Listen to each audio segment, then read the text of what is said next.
Okay, here's the next one. Many of you have seen me analyse this one a couple of times, and I'm going to do it again actually, because it's part of the evidence for part 5 of the 8-part series that I'm doing that's exposing the mechanics of the Abu Dhabi fix.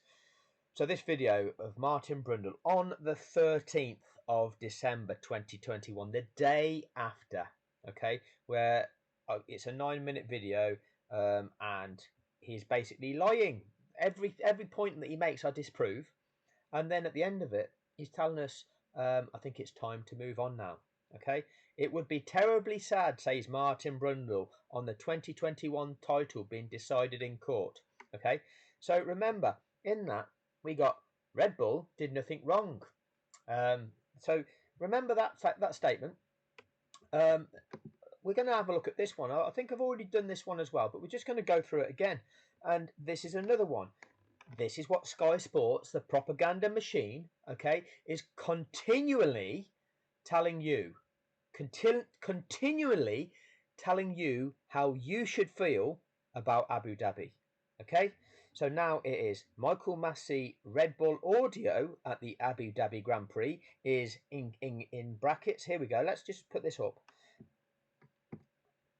Really uncomfortable, says Martin Brundle. Okay, so Michael Massey Red Bull audio at the Abu Dhabi Grand Prix is really uncomfortable. What makes you feel uncomfortable about that, Martin?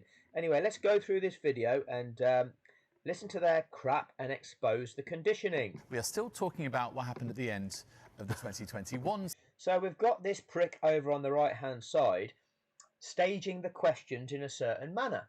Okay, so the manner in which a question is staged directs the kind of focus as to the mindset of people.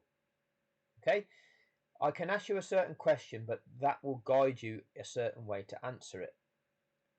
You need to start actually getting your head around the manner in which they want to condition your thoughts. And there was Russell Brand actually did an analysis of the Piers Morgan Andrew Tate interview, where they were Morgan was interviewing Andrew Tate about what was going on between Israel and Palestine. I don't like any of those three characters, to be honest with you, but it's well worth watching on the grounds that what Brand was saying about the manner of Piers Morgan's questioning and what Tate and how Tate answered it. Just watch it. Just watch it, okay? You don't have to like those people. And like I say, I don't like them people. But by looking at stuff like that, you can expand your mind. And that's what this is all about. Anyway, we've got this boy on the right-hand side staging the questions in a certain way. And we've got Laughing Boy Slater here, the actor himself. Oh, Mr. Cool, Mr. Casual. Anyway, let's hear what we've got to say. Season, and that decider in the desert and the Abu Dhabi Grand Prix and the drama of the last few laps and what happened with Max Verstappen and Lewis Hamilton. And perhaps it would be inaccurate to say that new footage has emerged. The footage has been there, but a new story has emerged, hasn't it? So again, we're downplaying it. Oh, it would be inaccurate to say that new footage has emerged because it's already been there. So it's not a new revelation, is it? No, it's already been there. So it's downplaying that. But there's now something that's, you know. Right, can you tell us more? This is radio footage, radio traffic between the race director, Michael Massey, or to put it more correctly, radio traffic from Red Bull to the race director, Michael Massey. Principally, what has been made a fuss about in the last couple of days, and you're right, it's not new, it's old. It's been Again, we'll downplay it again. Second time I've downplayed it. Oh, look, this isn't new, it's old. In the public domain on YouTube since the 16th of December, so 4 days after the race, but one or two news outlets have taken hold of it, and one or two prominent individuals on social media as well, including Damon Hill. But what I think... Oh, it's just one or two news agencies, and it's just one or two people on social media that think that this is an expose. It seems to show, and we'll have a listen to it, I think, in a moment, is Michael Massey, rather than being race director, it sounds rather as though he is being directed in terms of what to do by the Red Bull pit wall. Perhaps we should have a quick listen to it now, and you can make your own judgment. Obviously, those lap cars, you don't need... Whoa. Let's have a look, okay? And you can make your own judgment. Okay, let's see how they break it down and explain it to you, okay? Because this is the key. They don't expose it properly. Well, let's have a look now. But now, and you can make your own judgment. Obviously, those lap cars, you don't need to let them go right the way around and catch up with the back of the pack. Understood. You only need to let them Understood. go. Just give us a second. And then we've got a motor race on our hands. Understood. Okay, so let me tell you what has just happened. Jonathan Wheatley from the Red Bull team has breached the FIA International Sporting Code. He has tried to coerce the official, the race director, to break the rules of the sport. Now, what they will do is they will get a solicitor, they will get a lawyer, they will get a barrister to say, oh no, he didn't do that, he didn't say that, because he didn't exactly say that, all right? Because he didn't say break the rules, he didn't say explicitly, you don't have to do that mandatory safety car lap. No, he didn't say that, but let's see what he did say. Obviously, those lap cars, you don't need to let them go right the way around and catch up with the back of the pack. Understood. You only need to let them Understood. go. Just give us a second. And then we've got a motor race on our hands. You only need to let them go, and then we've got a motor race on our hands. So what does that mean? You only need to let them go, and then we've got a motor race on our hands. No, Jonathan, you know the rules. You know that on the lap that I release those lapped cars, once the last lapped car has passed the leader and the safety car will return to the pits at the end of the following lap. You know that, Jonathan Wheatley. You know that, Christian Horner. What are you trying to ask of the race director?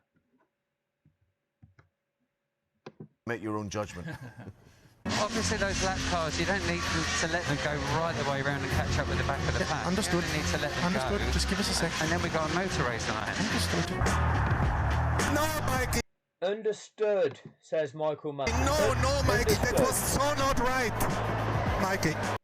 Was that part of the act as well, though, Toto? Because clearly you've got the money to do all that I'm doing, and actually got the money to take all of these people to court, which we'll get. We will get this, because we're gonna find a way of funding a legal process against the perpetrators, and we're going to bring you to justice. Okay, so it's going to be harder for us because we don't have your wealth, but we're going to do it because we're going to do it because we're going to ensure what's right. We're going to teach the world what is right. What was that?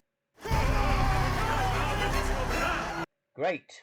Sky Sports get a penny in advertising revenue for this.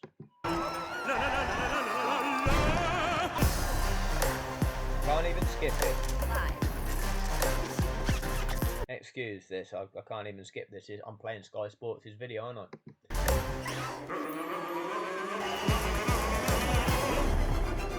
It's never ordinary at Bet365. Just to let you know, the people watching this,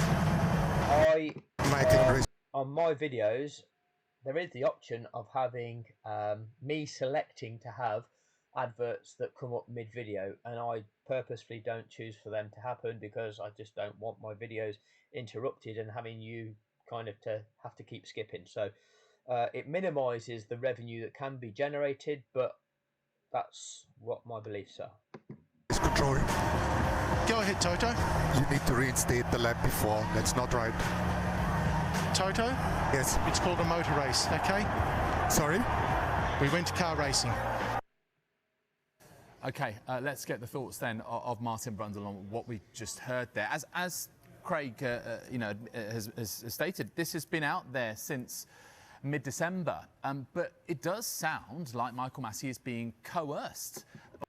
Oh, it does sound like Michael Massey is being coerced By Rebel Racing over Team Radio. What's your read of that, and how does it in any way change the hue on this particular story about the ending of the... the hue on this story. You know, look at the way he's presenting this. Oh, it's been out there for all this time, but how does this change the hue? You know, there's no degree of outrage, is there? There's no what the hell. We now know that some shit is going down here. Oh, it's been out for a while, but how does this change the hue? The 2021 season, Martin. It's not new news, as Craig pointed out. It's not new news. Downplay. Oh, and also, I think you have to understand that it's not necessarily telling Michael Massey something he didn't already know. For example, it's not telling Michael Massey something he didn't already know. So what does Michael Massey know? I've demonstrated, I've evidenced what Michael Massey knew in my presentation about what Michael Massey knew and his number of safety car deployments and what he did on each of those safety car deployments. So that's what Michael Massey knew. On a wet day in Spa. You know what? There was no wet day in Spa apart from the Belgian parade in 2021, which is nothing similar to this whatsoever. And even in the last 10 years, Martin, I've gone and looked for this supposed wet day in Spa. I can't find one in the last 10 years between 2012, when these regulations were reintroduced, and 2021. This wet day in Spa, fuck me, I really do not know where that story comes from, Martin. I'm sure it will exist somewhere, but it's not this side of 2012. You don't let the cars go all the way round and catch the pack up the crocodile, as I call it in commentary. So what do? You release them, and then you keep that safety car lapping for an additional lap, and then providing those released cars have got to within the distance that they were previously behind the competitor that they were behind, providing they're not being disadvantaged by the fact that that safety car was deployed due to a safety incident. So for example, let's say 10th position and beyond had been lapped, meaning 10th had to try to get round to catch 9th again. Okay, providing you're in a position where 10th is about the same distance, certainly not further back from 9th than he previously was before the safety incident, you can start going again. But if he's still further back than he previously was, you've got to keep that safety car out on track to allow 10th to get back to the position he previously was relative to 9th. You have to get that back. Otherwise, you've allowed a safety incident to ruin the chances, to negatively impact the chances of a competitor, whilst massively advantaging a few. You can't have that skew. And it's something I would have said on the day, I'm pretty sure, and I've said many times. Yeah, you did say that, Martin. That's one of your little lines that you rolled out. That was part of the script on the day. Before, you know, it takes too long. It would take too long out of the race. Nothing's to do with taking too long. When you have sport, you have sets of procedures that are grounded in sporting fairness. Okay, it's not about, oh, we won't do that because that takes too long. We'll just do this just for excitement because anything can happen. Hang on a minute, you've just allowed somebody to get a massive advantage there. Oh yeah, but doing it the other way just takes too long. What a load of bollocks! If you let them find their way, especially if there's still an incident on the racetrack when you release. So if there's still an incident on the racetrack when you release them, no, you don't understand, do you, Martin? Effectively, the race director is the health and safety officer. Okay, he has got a legal obligation. He ultimately is the person liable. He is the person liable if it comes to injuries sustained. Right, the book stops with him. So it's his role to ensure that he carries out these procedures on the grounds, first and foremostly, of safety. So therefore, you don't do these while an incident is still on track. Okay, the reason you deploy the safety car is to allow that incident to be dealt with. Once it's dealt with, you then do the procedures relating to that safety car. Once they're done, then you can go racing again. That's the way it works. The lap cars. At Monaco, they might catch the back of the pack or whatever. So Again, just giving up these examples that people will be nodding their head and going, oh, yeah, yeah, in Belgium on a wet day, no, but on Monaco, because it's a shorter track, yeah. Oh, yeah, yeah, yeah, we know about Formula One. Yeah, yeah, yeah, we know. What about Bahrain? Let's not assume it's giving Massey information he didn't already know in terms of what he could and couldn't. Let's not assume, because when you make an assumption, you make an ass out of you, an umption. Do with the lap pack. Of course, it's really uncomfortable. A lot of people are unhappy, and Hamilton fans, Mercedes fans, and you don't even have to be a Lewis Hamilton fan to think that forever he should be an 8-time world champion, because for me, the really crucial regulation that wasn't carried out is the safety car should have come in at the end of the following lap. Well, weren't what you're saying in commentary, though, was it, Martin? It was, and how long will they wait? And you're also saying at the start of lap 57, you know, as they were going through turns 2 and 3 at the start of lap 57, but I think the safety car will come in at the end of this lap, and there will be one racing lap. And that was when the lapped cars hadn't been released, and that's not in the rules. So, you know, you were adhering to the script then, Martin, but now you have to backtrack because you've realised that people know you can't lie to everybody and they'll all swallow your bullshit, Martin. So you have to backtrack, aren't you?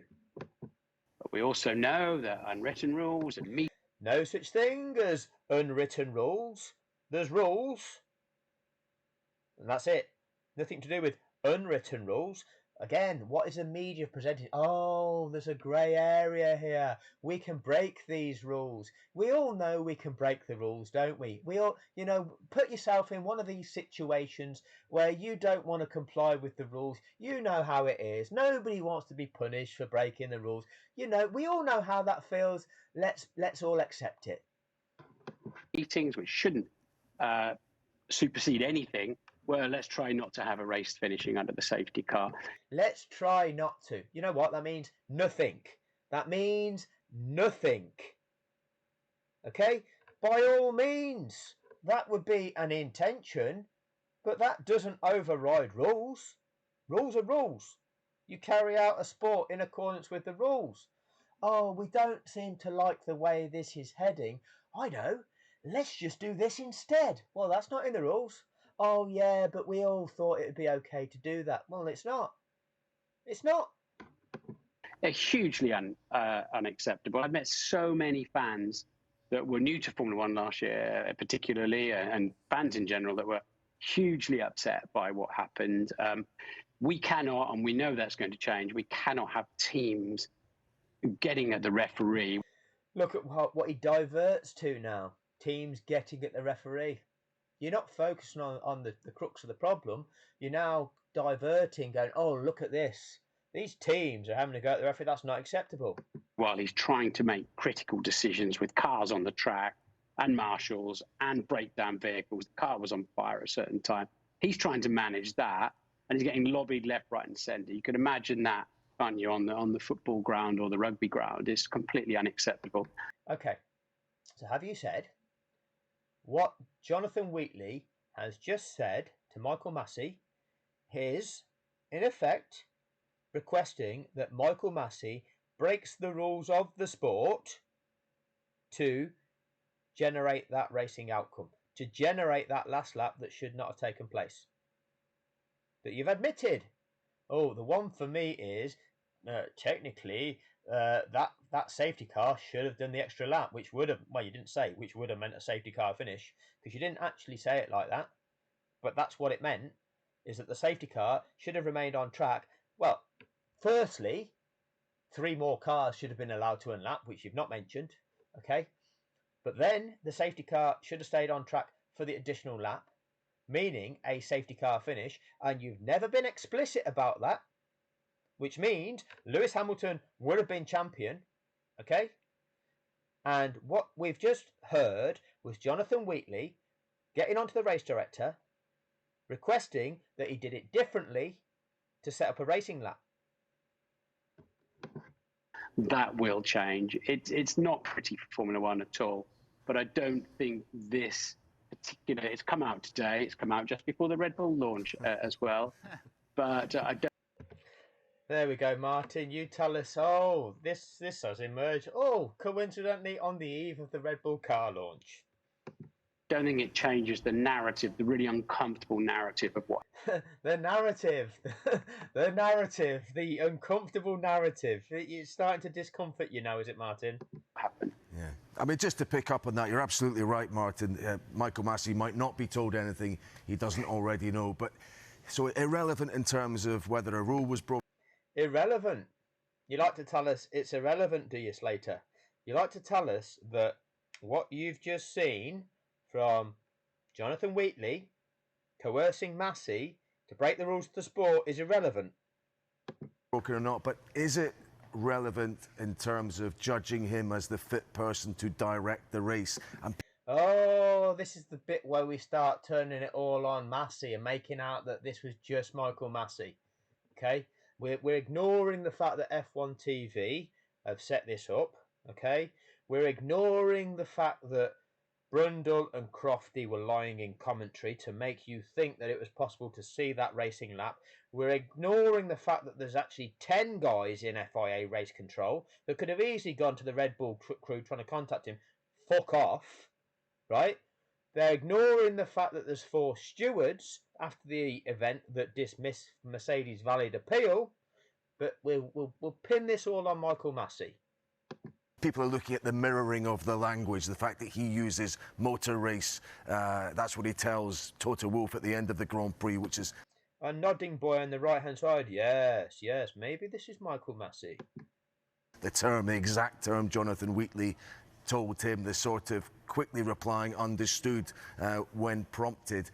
Because ultimately, as well as not necessarily, it's already been decided that we're going to go with what happened in terms of what the FIA have looked at and the stewards in the immediate aftermath, but they do have to make a decision about maybe Michael Massey being tough enough to handle those pressures, and in a sense, is that a kind of character reference, or does it have some weight in making that call?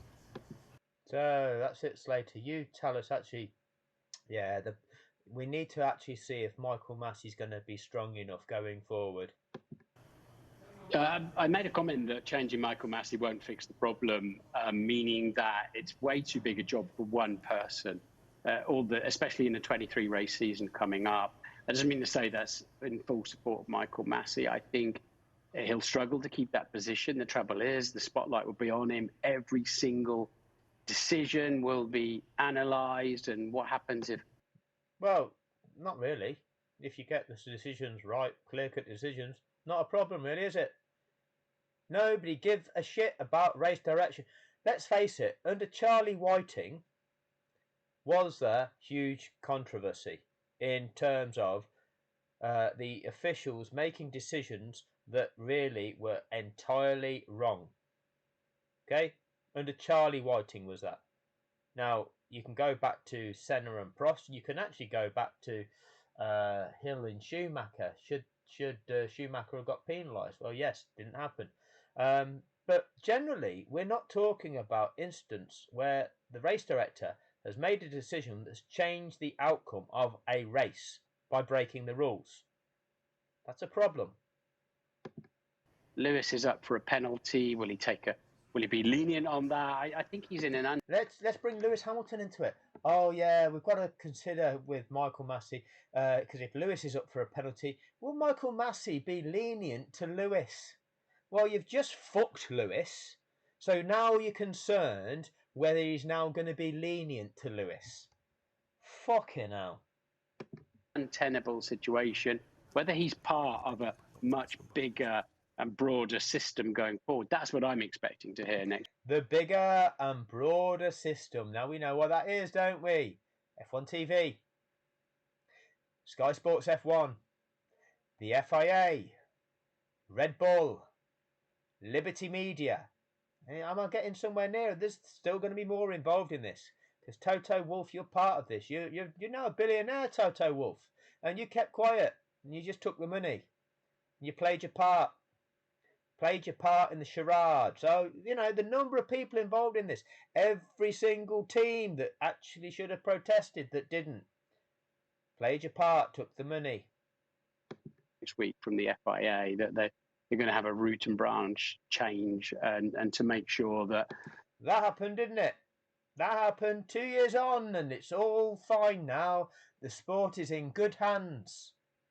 You know, this can't happen again. They're hugely complex regulations. It's a fast moving. No, they're not, Martin. No, they're not. They're quite easy. Like every set of sporting rules, they're quite simple. Because if they're that complex, well, you wouldn't have a sport like that. Oh, we've got this sport, but nobody knows what the fuck is going on with it because all the rules are so complex. Well, you haven't got a sport then, have you? Sport, different circuits, different layouts. It's a. You know what? They're not part of regulations, are they? Right? Oh, we've got a game of football, but it's a different pitch this week, which means it's a different. In the regulations could mean something else altogether. No, it's still a game of football. Same rules apply. 100 pages of sporting regulations, 100-odd pages of the sporting code. You know, you've said this before. Before you said on there this thick. Okay, you're saying the same things, Martin. You're reading off the same script, aren't you? It's the same fake ass validations. All sorts of technical directives and other agreements in place. Other agreements in place. You know, we ended up on version 13 of the sporting regulations. Wow, incredible. Last year. This year's ones are not really out properly yet. I know. Oh, it's outrageous. It's outrageous that this year's ones aren't even out yet. You know, this is all part of the Abu Dhabi fix, is it, Martin? It's all relevant. You know, or is it that you're getting into the minds of the deadheads, making them think, oh, yeah, what Martin's saying, I can't follow it. It all seems so complicated. Because if Martin Brundle can't get his head around it and can't follow it, then how do they expect us to follow it? Because we have to rely on him for our education on Formula One. And if he can't get it, well, it must be crazy. Yeah, it's completely unacceptable for the fans, for us in the media. Yeah, it is completely unacceptable that you lie to fans, Martin. Yeah, that you don't have the, I was going to say ability, but you will have the ability. You don't have the integrity. You don't have the integrity to speak to fans because you're a corrupt fucker, conditioning the minds of people. Not really knowing what's going on with all these sub-meetings. So it needs clarity. It needs a much broader system to control what is a hugely complex and variable thing. Should he have thrown a red flag as soon as the car crashed? Yes, it would have been better than we'd had a fair fight at the end of the... We'd have had a fair fight. No, you tell me where a similar incident occurs in a Grand Prix. How do they deal with it? They'll deal with it by using a safety car. They put the safety car on track because that track was not blocked. Cars could still get by that incident. Okay, if the track was blocked, then you'd consider throwing an immediate red flag. Not the case. So you deal with it initially with a safety car, which is what he did. They then look at how long is this going to take to clear up. Will it be cleared up within 4 or 5 laps, which is standard? Yeah, it looks like that's the case. Let's look at the crash barriers. Do they need repairing, and is that going to take a long time? No, we're all right. They seem to be intact, and it doesn't look like it's going to need a lengthy repair. They're the criteria for a red flag. Didn't meet any of them, did it? It's a safety car incident. And what is typical is a safety car incident where lapped cars are in play takes around 5.5 laps to play out. And guess what? That means a safety car finish. Grand Prix. But does that mean then every time you get towards the end of a Grand Prix, if there's an incident, you must throw a red flag? That's an uncomfortable precedent to put in place. Listen to this. So it's not straightforward. I know an awful lot of things that were going on around and about it. And Martin knows an awful lot of things that were going on around and about it. How do you know that, Martin? Was it that you were involved in discussions beforehand, that you were scripted, that you were paid to condition people to believe there was going to be a last racing lap, that this was going to happen? You knew it, Martin. You knew it. You knew to use these words, get these cars out of the way. Okay, because you know what? That was parroted by Christian Horner. You were using terms like that. You were conditioning minds. This, you're all in on it. You are all in on this. You keep playing it black. You keep playing it back. You can see it becomes clearer and clearer and clearer what you and Crofty are saying, what Horner and Wheatley are saying, what Massey does, what them stewards do. It is all linked. And it is super uncomfortable for Formula One, but you know, you can't unravel the result. Red Bull. You know what? Yes, you can. But what are you telling people? You can't. Why are you telling us you can't when you can? You clearly can. The rules were broken on lap 57. Therefore, the result becomes to the point where the rules were still valid, which was the end of lap 56. That is the correct result of that race. Can you declare a result of a race when it's 56 laps into a 58 lap race? Yes, you can. Yes, you can. And not only that, even if you extrapolated what should have taken place in accordance with the rules, you know that there would have been no change in that order because that race ends behind the safety car, and therefore there is no scope for there being a change in that order. The only thing that would have changed that or impacted that would have been any retirements, and there were not any retirements. Hence, there is no change in that running order that was behind the safety car, in that race order that was behind the safety car. Did nothing wrong. Ferrari did nothing. Oh, here we go. You can't unravel the result. Red Bull did nothing wrong. Ferrari did nothing wrong. And Red Bull did nothing wrong. Keep the conditioning going, Martin. Keep the conditioning going. Ferrari did nothing wrong. Ferrari were blocked off from challenging for a top 2 position. Charles Leclerc was not allowed to race in effect on that last lap. Okay, he was one of those cars that were released. By the time he started his lap 58, he didn't start lap 58 like half a second behind the car in front of him, because them 5 cars that had been released, they were about a second between each car. And so by the time they crossed the start-finish line to start their lap 58, they didn't commence lap 58 in the same way that a bunched field would. They were all at full speed, like with a second and a half in between each competitor. That wasn't a typical safety car restart scenario for Charles Leclerc, so he couldn't compete in the same way that others could, and Carlos Sainz was blocked off by 2 lapped cars. But Ferrari did nothing wrong. How do you unravel that? Look at the bullshit, Brundle. in 3rd place, for example, you can't penalise them because they did nothing wrong. The FIA can only who is considering penalising Ferrari? What are you suggesting? Behind the safety car was Sainz in 3rd. Yeah. Well, who's penalising him? Who's penalising Charles Leclerc? What are you talking about, Brundle?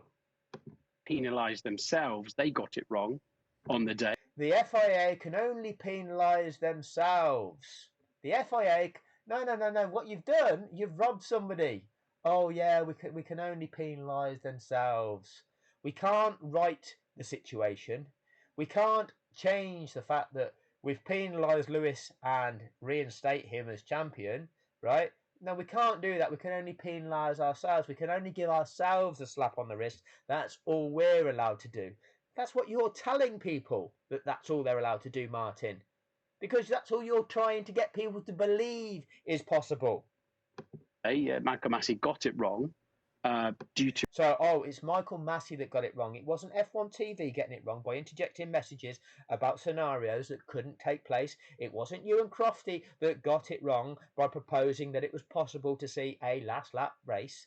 It wasn't just Massey, because there were 10 people in race control. It wasn't just them that got it wrong. It wasn't the 4 stewards that got it wrong by dismissing Mercedes' valid appeal.